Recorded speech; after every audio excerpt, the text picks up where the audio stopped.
स्वागत है आप सभी का मेरे YouTube चैनल पर। तो आज का जो हम लोग का टॉपिक है वो है जनांकीय संक्रमण के सिद्धांत, ठीक है, थ्योरीज ऑफ डेमोग्राफिक ट्रांसिशन। तो इस पे हम लोग दो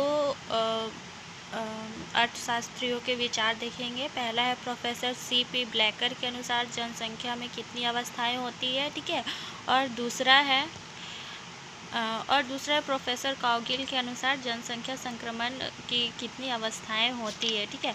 तो चलिए इसका थोड़ा सा इंट्रो देख लेते हैं। जनांकीय विदों की नई सोच के अनुसार जनसंख्या का विकास विभिन्न अवस्थाओं से होता है और प्रत्येक जनसंख्या को एक एक करके इन अवस्थाओं से गुजरना पड़ता है और प्रत्येक अवस्थाओं की अपनी अपनी विशेषताएं होती है। इस प्रक्रिया में नई नई दवाइयों की खोज के कारण मृत्यु दरों में कमी आती है तथा प्रजनन दर को नियंत्रित किया जाता है।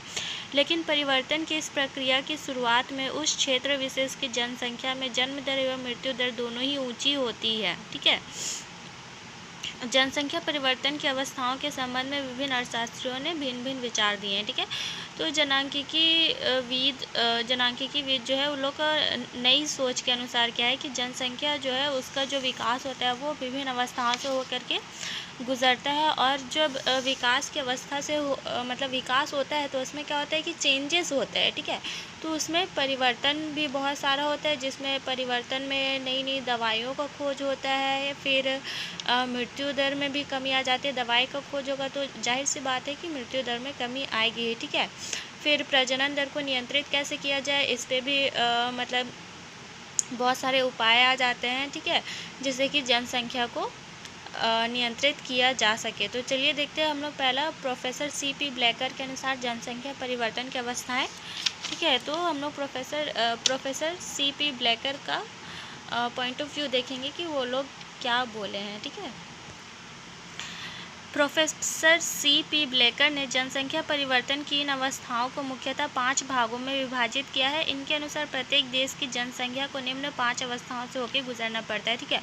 तो प्रोफेसर C.P. ब्लैकर ने बताया है कि जनसंख्या क्या है 5 अवस्था से होकर के गुजरता है। तो चलिए देखते हैं पहला अवस्था क्या है, ठीक है, जिसको लोग उच्च स्थिर अवस्था बोला या फिर प्रथम अवस्था भी बोल सकते हैं, ठीक है। इसमें क्या है, इस अवस्था में देश आर्थिक दृष्टि से पिछड़ा हुआ तथा अर्ध विकसित होता है। लोग अधिकतर ग्रामीण क्षेत्रों में रहते हैं तथा उनका मुख्य व्यवसाय कृषि होता है और कृषि भी पिछड़ी हुई होती है। उद्योग धंधों का विकास नहीं हुआ होता है। परिवहन, वाणिज्य, बैंकिंग एवं बीमा क्षेत्र बहुत पिछड़ी स्थिति में रहते हैं। इससे लोगों की आय का स्तर नीचा रहता है तथा देश में गरीबी बहुत रहती है, ठीक है।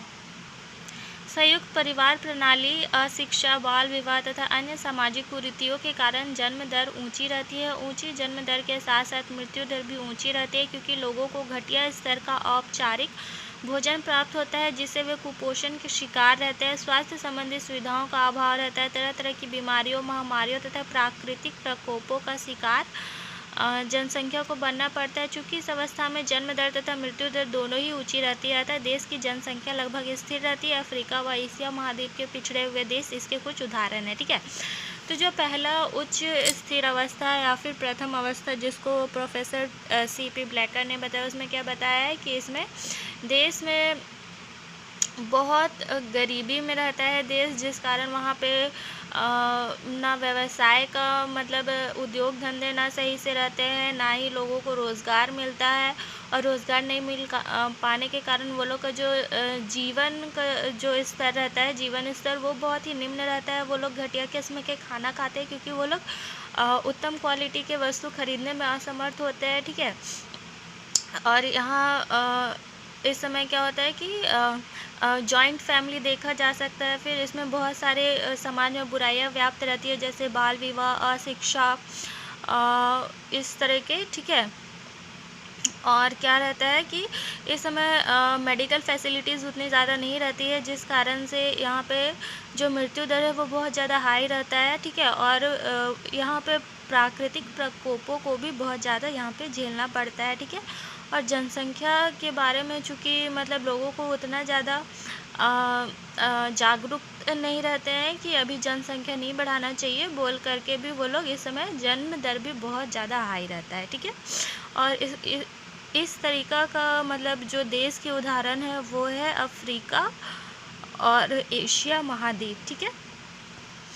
दूसरा है प्रारंभिक विस्तारवादी अवस्था या फिर जिसको द्वितीय अवस्था भी बोला जाता है, ठीक है। इस अवस्था में देश आर्थिक दृष्टि से कुछ विकास करने लगता है, कृषि की दशा में सुधार होने लगता है, कृषि में यांत्रिकरण का प्रयोग बढ़ने लगता है, उद्योगों का विकास भी होना प्रारंभ हो जाता है, परिवहन के साधनों का विकास होने लगता है, शिक्षा का विस्तार होने लगता है, चिकित्सा तथा स्वास्थ्य संबंधी सुविधाओं का विस्तार होता है, रहन सहन का स्तर बढ़ने लगता है। इन सब का परिणाम यह होता है कि मृत्यु दर घटने लगती है। मृत्यु दर में कमी होने और जन्म दर में परिवर्तन ना होने से जनसंख्या ऊंची ही बनी रहती है। परिणाम स्वरूप क्या होता है, जनसंख्या विस्फोट की स्थिति उत्पन्न हो जाती है, जिससे देश की अर्थव्यवस्था पर प्रतिकूल प्रभाव पड़ता है। जनसंख्या की ऊंची वृद्धि दर के फलस्वरूप कुल राष्ट्रीय आय में वृद्धि के बावजूद प्रति व्यक्ति आय का स्तर जो है वो नीचा रहता है। इस प्रकार जन सामान्य के जीवन स्तर में कोई सुधार नहीं होता, लोग पिछड़े ही रहते हैं, ठीक है। 70 के दशक में भारत इस अवस्था से क्या था, गुजर रहा था, ठीक है। तो जो प्रारंभिक विस्तारवादी अवस्था या फिर द्वितीय अवस्था जिसको बोलते हैं प्रारंभिक विस्तारवादी अवस्था, यानी कि शुरुआत में थोड़ा बहुत जो विस्तार हो रहा था, ठीक है, यानी कि डेवलपमेंट हो रहा था देश में, ठीक है।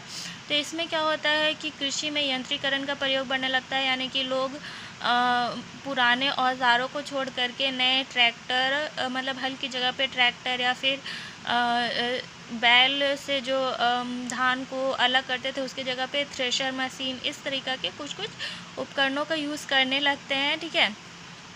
और इस समय शिक्षा का भी विस्तार होता है, उद्योग स्थापित होने लगते हैं, मृत्यु दर मतलब नई नई क्या बोलते हैं दवाइयाँ की खोज होने लगती है, फिर हॉस्पिटल इस्टेब्लिश होने लगते हैं, जिससे क्या होता है कि मृत्यु दर घटने लगती है। लेकिन इस समय भी क्या होता है कि जन्म दर वैसा का वैसा ही बना रहता है, क्योंकि उस समय इस के बारे में लोगों को उतना जागरूक नहीं किया गया था या फिर उनमें जागरूकता नहीं थी। तो इससे क्या होता है जनसंख्या विस्फोट की स्थिति क्या होती है, उत्पन्न हो जाती है, ठीक है।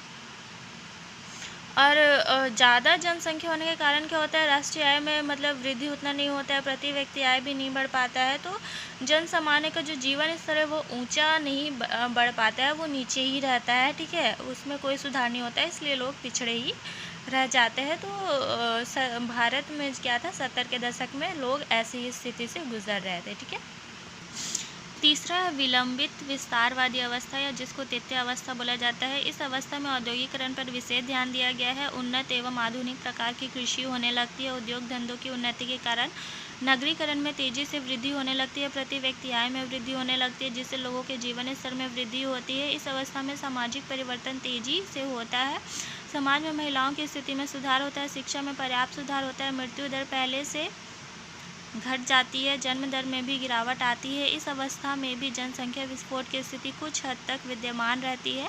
इस समय भारत इसी अवस्था से गुजर रहा है, ठीक है। तो विलंबित विस्तारवादी अवस्था या फिर जिसको तृतीय अवस्था भी बोला गया है, ठीक है। इसमें क्या होता है कि औद्योगिकरण पर विशेष ध्यान दिया जाता है, यानी कि उद्योगों को इस्टेब्लिश इंडिया में करने के लिए क्या होता है कि उन लोग को बहुत सारे करों में रियायतें दी जाती है, ताकि बाहर से लोग प्रोत्साहित हो यहाँ पे इंडिया में आके इस्टेब्लिश करें, ठीक है, जिससे कि लोगों को क्या है रोज़गार में वृद्धि हो और उन लोग का जीवन स्तर में ऊंचा हो सके, ठीक है, जीवन स्तर में वृद्धि होती है या फिर उन लोग का जीवन स्तर जो है ऊपर उठ सके, ठीक है। और इस समय सामाजिक परिवर्तन जो है वो बहुत तेज़ी से होता है, ठीक है। महिलाओं की स्थिति में सुधार होती है क्योंकि उन्हें जागरूक किया जाता है, फिर जन्म दर में भी गिरावट आ जाती है। और इस समय जनसंख्या विस्फोट की जो स्थिति होती है, चूँकि जन्म दर में कमी आती है, जिस कारण से उसको कंट्रोल काफ़ी हद तक किया जाता है, ठीक है। और भारत जो है इसी अवस्था से गुजर रहा है इस समय, ठीक है।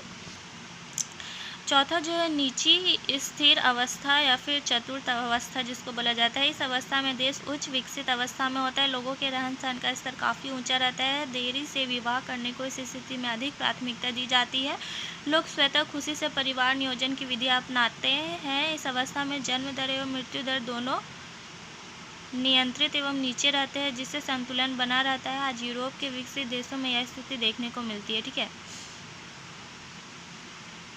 तो जो नीची या स्थिर अवस्था इसमें क्या रहता है कि इसमें देश उच्च विकसित अवस्था में होता है और इसमें लोगों का रहन सहन ऊँचा उठने लगता है, लोग देरी से विवाह करते हैं क्योंकि वे जागरूक हो जाते हैं और इससे क्या होता है कि जन्म दर कंट्रोल में रहता है, ठीक है।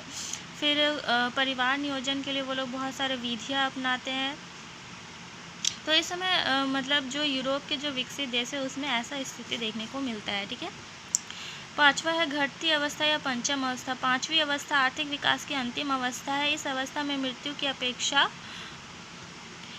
उत्पत्ति कम होती है, फलस्वरूप जनसंख्या का आकार घटता जाता है, देश में पूर्ण रोजगार की स्थिति रहती है। या अवस्था फ्रांस आदि विकसित देशों में देखने को मिलती है। ठीक है। तो पाँचवा अवस्था में क्या होता है कि इसमें आर्थिक विकास का यह अंतिम अवस्था होता है। इसमें क्या होता है, मृत्यु की अपेक्षा उत्पत्ति क्या होती है, कम होती है, यानी कि मृत्यु दर थोड़ा ज़्यादा रहता है और जो जन्म दर है वो कम हो जाता है। ठीक है। फलस्वरूप जनसंख्या का आकार क्या होता है, घटता जाता है। और देश में अगर जनसंख्या कम होता है तो क्या होता है कि देश में सभी लोगों को रोज़गार प्राप्त रहती है। और फ्रांस जैसे जो विकसित देश है वहाँ इस तरीक़ा का अवस्था देखने को मिलता है। ठीक है। तो प्रोफेसर C.P. ब्लेकर के अनुसार ये 5 अवस्थाएँ थी। अब इसको हम लोग फिगर के द्वारा देखेंगे कि उन्होंने फिगर के द्वारा कैसे इसको बताया है, इस 5 अवस्था को। ठीक है। तो ये है इसका फिगर। यहाँ पे जन्म दर एवं मृत्यु दर को दिखाया गया है और एक्स अक्ष पे क्या है, समय को दिखाया गया है। यहाँ से इस तरीक़े का एक लाइन खींचा गया है और ये ऊपर से ये डॉटेड लाइन है, यहाँ से ऐसे होते हुए। ठीक है। जो यहाँ पे एक दूसरे को क्या हो रहा है, काट रहा है। ठीक है। तो ये जो पॉइंट है वो क्या है, जहाँ पे जन्म दर और मृत्यु दर क्या है, बराबर है। ये फर्स्ट स्टेज को बताता है, ये सेकंड स्टेज, ये थर्ड स्टेज, ये फोर्थ स्टेज और ये फिफ्थ स्टेज को बताता है। ठीक है। यहाँ पे क्या है, जनसंख्या विस्फोट है और यहाँ पे जन्म दर को बताया गया और ये क्या है, मृत्यु दर वाला रेखा है। ठीक है। तो इसको अच्छे से,